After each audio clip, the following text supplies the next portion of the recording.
14 March 2025 শুক্রবার হোলি উৎসব, দোল পূর্ণিমা, গৌর পূর্ণিমা মহোৎসবের দিন রয়েছে পূর্ণগ্রাস চন্দ্রগ্রহণ। আজকে আমরা এই চন্দ্রগ্রহণের সারা বিশ্বের গ্রহণের সময়সূচি প্রদান করব এবং গ্রহণে কি কি করা যাবে না, কি কি করবেন সেই বিষয়ে আলোচনা করব। 2025 সালের প্রথম গ্রহণ 14 মার্চ শুক্রবার আমেরিকাতে হচ্ছে, 13 মার্চ রাত্রিতে হতে যাচ্ছে পূর্ণগ্রাস চন্দ্রগ্রহণ। ভারত বাংলাদেশে অদৃশ্য থাকবে এই চন্দ্রগ্রহণ। দোল পূর্ণিমা বা হোলি উৎসব বা গৌর পূর্ণিমা দিনেই হচ্ছে এই চন্দ্রগ্রহণ। 2025 সালের প্রথম চন্দ্রগ্রহণ। এই গ্রহণ দৃশ্যমান হবে উত্তর আমেরিকা ও দক্ষিণ আমেরিকা মহাদেশে, পশ্চিম ইউরোপে, পশ্চিম আফ্রিকা, রাশিয়ার পূর্বাঞ্চলে, পূর্ব অস্ট্রেলিয়া, নিউজিল্যান্ড এবং প্রশান্ত মহাসাগরে, আটলান্টিক মহাসাগরে দৃশ্যমান হবে এই চন্দ্রগ্রহণ। এই পূর্ণগ্রাস চন্দ্রগ্রহণের গ্রাসমান 1.183। মূল গ্রহণের স্থিতিকাল 3 ঘন্টা 39 মিনিট আর উপচ্ছায়া স্থিতিকাল 6 ঘন্টা 6 মিনিট। উপচ্ছায়া গ্রাসমান 2.26। পূর্ণগ্রাস চন্দ্রগ্রহণের সাক্ষী হতে পারেন সারা বিশ্বের 133 কোটি মানুষ। অর্থাৎ যে সকল স্থান থেকে পুরোপুরি দৃশ্যমান হবে সেখানে বাস করেন বিশ্বের 16% মানুষ এবং উপচ্ছায়া চন্দ্রগ্রহণ সহ তা 320 কোটি পর্যন্ত হতে পারে। অর্থাৎ সারা বিশ্বের সেই সকল স্থানের জনসংখ্যা প্রায় 39%। চলুন আমরা সারা বিশ্বের গ্রহণের সময়সূচি জেনে নেই। প্রথমে আমরা জানবো যে সকল স্থানে এই গ্রহণ দৃশ্যমান সেই সকল স্থানের সময়সূচি। এই চন্দ্রগ্রহণ আমেরিকাতে দৃশ্যমান হবে 13 মার্চ রাত্রিতে। নিউ ইয়র্ক, জর্জিয়া, ফ্লোরিডার সময় অনুযায়ী গ্রহণ শুরু হবে রাত্রি 1:09 এবং সমাপ্তি হবে 14 মার্চ ভোর 4:48। উপচ্ছায়া স্পর্শ হবে 13 মার্চ রাত্রি 11:56। উপচ্ছায়া মুখ্য পরদিন ভোর 6:02। ডালাস, টেক্সাসের সময় অনুযায়ী গ্রহণ শুরু হবে 13 তারিখ মধ্যরাত্রি 12:09 এবং সমাপ্তি 14 তারিখ ভোর 3:48। উপচ্ছায়া স্পর্শ 13 মার্চ রাত্রি 10:56। উপচ্ছায়া মুখ্য পরদিন 14 মার্চ ভোর 5:02।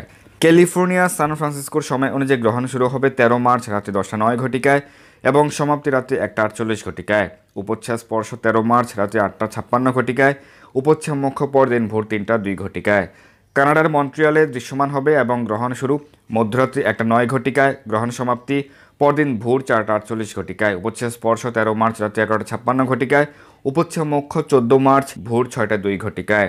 ব্রিটিশ কলাম্বিয়ার সময় অনুযায়ী গ্রহণ শুরু হবে 13 মার্চ রাত্রি 10:09 এবং সমাপ্তি রাত্রি 1:48। উপচ্ছায়া স্পর্শ 13 মার্চ রাত্রি 8:56 এবং উপচ্ছায়া মুখ্য পরদিন ভোর 3:02। মেক্সিকোতে দৃশ্যমান হবে এবং মেক্সিকোর সময় অনুযায়ী গ্রহণ শুরু হবে 13 মার্চ রাত্রি 11:09, সমাপ্তি রাত্রি 2:48। উপচ্ছায়া স্পর্শ 13 মার্চ রাত্রি 9:56, পরদিন ভোর 4:02। উপচ্ছায়া মুখ্য ব্রাজিল, আর্জেন্টিনা, চিলিতে দৃশ্যমান হবে এবং গ্রহণ শুরু হবে রাত্রি 2:09 এবং সমাপ্তি হবে 14 মার্চ ভোর 5:48।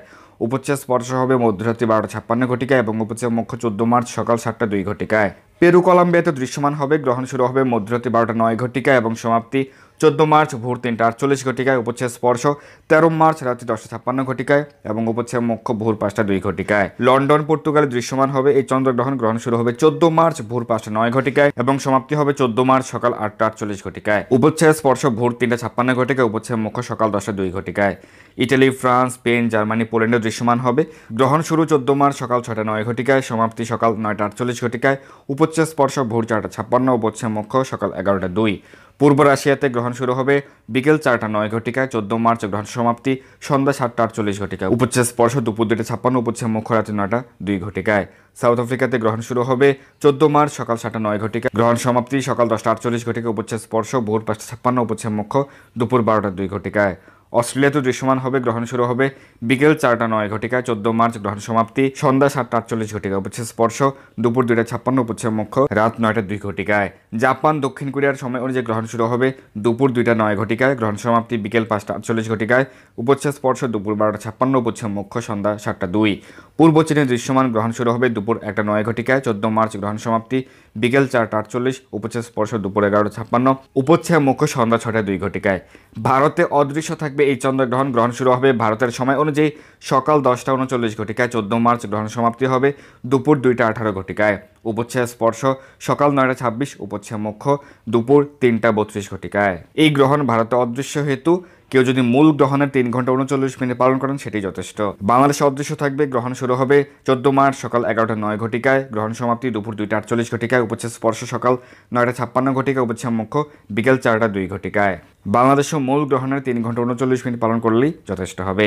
নেপালে অদৃশ্য থাকবে, গ্রহণ শুরু হবে সকাল 10:54 ঘটিকায়, গ্রহণ সমাপ্তি দুপুর 2:33 ঘটিকায়, উপচ্ছেদ স্পর্শ সকাল 9:41, উপচ্ছেদ মোক্ষ বিকেল 3:47 ঘটিকায়। মালয়েশিয়া সিঙ্গাপুরে অদৃশ্য, গ্রহণ শুরু দুপুর 1:09 ঘটিকায়, গ্রহণ সমাপ্তি বিকেল 4:48 ঘটিকায়, উপচ্ছেদ স্পর্শ সকাল 11:56, উপচ্ছেদ মোক্ষ সন্ধ্যা 6:02 ঘটিকায়। দুবাই আরব আমিরাত এবং ওমানের সময় অনুযায়ী গ্রহণ শুরু হবে সকাল 9:09 ঘটিকায়, 14 মার্চ, গ্রহণ সমাপ্তি দুপুর 12:48 ঘটিকায়, উপচ্ছেদ স্পর্শ সকাল 7:56, উপচ্ছেদ মোক্ষ দুপুর 2:02 ঘটিকায়। বাহরাইন, কুয়েত, কাতার, সৌদি আরবের সময় অনুযায়ী গ্রহণ শুরু হবে সকাল 8:09 ঘটিকায়, গ্রহণ সমাপ্তি সকাল 11:48, উপচ্ছেদ স্পর্শ সকাল 6:56 এবং উপচ্ছেদ মোক্ষ দুপুর 1:02 ঘটিকায়। অনেকের মন্তব্য হচ্ছে চন্দ্রগ্রহণ তো রাতের বেলায় হয়, তাহলে ভারত বাংলাদেশ সেটি দিনে কেন?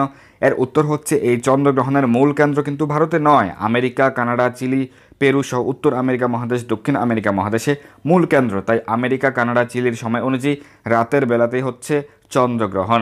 যখন আমেরিকা, কানাডায় রাত, তখন তো ভারতে দিন, তাই ভারতের সময় অনুযায়ী সেটি দিন হয়ে যায়। পরবর্তী চন্দ্রগ্রহণ হবে 7 সেপ্টেম্বর 2025। গ্রহণের সময় কী কী করা যাবে না? গ্রহণের সময় খাবার গ্রহণ করা, রান্না করা, তেল মালিশ করা, পানীয় জল গ্রহণ করা, চুল আঁচড়ানো, দাঁত ব্রাশ করা, পরনিন্দা, ঘুমানো প্রভৃতি ক্রিয়াকলাপে জড়িত থাকা যাবে না। এবং গর্ভবতী মায়েদের ক্ষেত্রে বাইরে বের হওয়া উচিত নয়, এবং সূর্য বা চন্দ্রের দিকে তাকানো এবং বস্ত্র সেলাই করা, পাঁপড় ভাজা, খারাপ কোনো বিষয় চিন্তা করা প্রভৃতি বর্জনীয়। গর্ভবতী মায়েদের ক্ষেত্রে হাত পায়ের আঙুল বাঁকা করা উচিত নয়, সোজা রাখলে ভালো, এবং বসতে বা ঘুমাতে পারবেন না। গ্রহণের সময় কী কী করবেন? গ্রহণের সময় বেশি বেশি হরিনাম জপ করবেন, কীর্তন করবেন, শাস্ত্র পাঠ বা আলোচনা করবেন, এবং মোবাইলে কৃষ্ণকথা শ্রবণ অথবা কীর্তন মেলার হরিনাম সংকীর্তন শ্রবণ করতে পারেন। গর্ভবতী মায়েদের ক্ষেত্রে জপমালা জপ করতে অনিচ্ছুক হলে বা সমস্যা হলে, যেহেতু হাতের আঙুল সোজা রাখতে হবে, সেক্ষেত্রে আপনারা মুখে মুখে হরিনাম জপ কীর্তন করতে পারেন। কৃষ্ণকথা শ্রবণ করবেন, হরিনাম সংকীর্তন শ্রবণ করবেন। সকলের ক্ষেত্রে গ্রহণ শেষ হওয়ার পরে বা গ্রহণের শেষের দিকে স্নান করতে পারেন, শুদ্ধ ব্রাহ্মণ বৈষ্ণবকে দান করতে পারেন। যে সকল স্থানে গ্রহণ দৃশ্যমান, সেই সকল স্থানের ক্ষেত্রে রান্নাকৃত খাবার ফেলে দিয়ে চুলা ধুয়ে মুছে রান্না করতে হবে। চাল, কাঁচা সবজি, ফল প্রভৃতি দ্রব্য বা শুকনো খাবার, তুলসীপত্র রেখে দিতে পারেন যে সকল স্থানে গ্রহণ দৃশ্যমান। গ্রহণকালে ভগবানের সেবা পূজা আরতির সময় পড়লে অবশ্যই মন্দিরে ভগবানের সেবা পূজা আদি যথারীতি চলবে। গ্রহণের সময় ভগবানের শ্রীবিগ্রহ ঢেকে রাখতে হয়, এটি ভুল কথা। অবশ্যই আপনারা ভগবানের সেবা পূজা করতে পারবেন। এদিন যেহেতু বিশেষভাবে গৌর পূর্ণিমা, দোল পূর্ণিমা মহোৎসব রয়েছে, অবশ্যই ভগবানের সেবা পূজা আদি করবেন। উপবাস ব্রত পালন করবেন, আর উপবাস ব্রত পালন করলে ভারতে, বাংলাদেশের ক্ষেত্রে, মধ্যপ্রাচ্যের ক্ষেত্রে অটোমেটিক্যালি গ্রহণের নিয়মাবলী আপনার পালন হয়ে যাবে। আর যারা আমেরিকা, কানাডায় রয়েছেন, সেক্ষেত্রে 13 মার্চ সন্ধ্যা পর্যন্ত উপবাস ব্রত পালন করবেন। এরপর আপনার ফলমূল আদি গ্রহণ করতে পারবেন।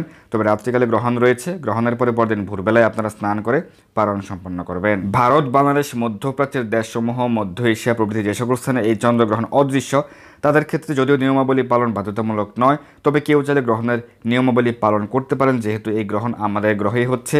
তবে গর্ভবতী মায়েদের ক্ষেত্রে গ্রহণের নিয়মাবলী পালন করাই হচ্ছে উত্তম, যাতে গ্রহণের সময় নির্গত রশ্মির প্রভাব যেন সন্তানের কোনো প্রকার সমস্যা না করে। আর এই বছর এই চন্দ্রগ্রহণের সময় ভারত, বাংলাদেশে যেহেতু দোল পূর্ণিমা, গৌর পূর্ণিমা উপবাস ব্রত রয়েছে, অবশ্যই আপনারা উপবাস ব্রত পালন করবেন। গর্ভবতী মায়েদের ক্ষেত্রে আপনারা ফলমূল আদি গ্রহণ করে উপবাস ব্রত পালন করতে পারেন।